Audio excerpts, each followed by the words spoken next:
Depuis le mardi 28 mars, le nom de Gérald Darmanin est actuellement au cœur de l'actualité.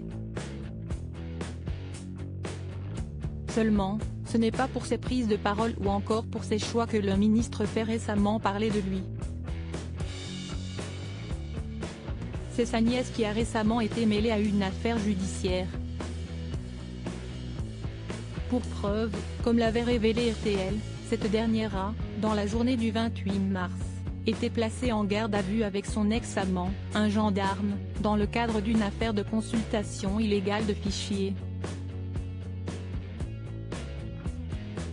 Pour cause, elle est d'ailleurs soupçonnée d'avoir demandé des informations confidentielles sur son entourage à son ex-compagnon.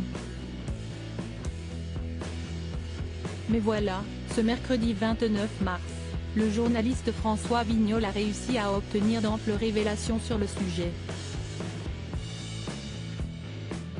La garde à vue de la nièce de Gérald Darmanin a été levée hier soir vers 22 h comme celle de son ex-amant, un gendarme, a rapporté le responsable des enquêtes de M6 d'après les révélations faites par une source judiciaire.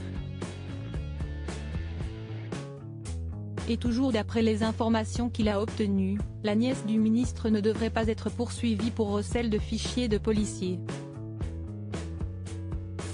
Cependant, elle devra faire l'objet d'une comparution sur reconnaissance préalable de culpabilité, plaider coupable, au tribunal judiciaire de Périgueux pour port illégal d'une tenue de gendarme alors qu'elle n'était plus gendarme adjointe volontaire.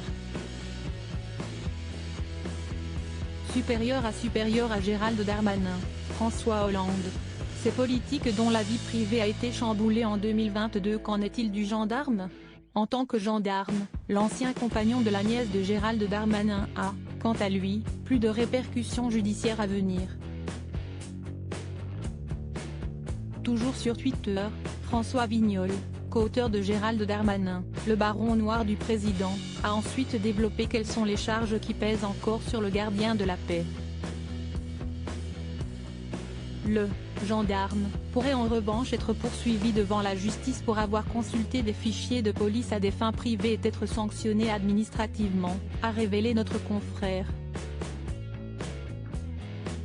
Enfin, en ce qui concerne le ministre de l'Intérieur, ce dernier a pris le soin de rappeler qu'il n'est en aucun cas concerné par les faits reprochés à sa nièce. Une clarification qui a le mérite d'être utile. Crédit photo, Stéphane Le Mouton.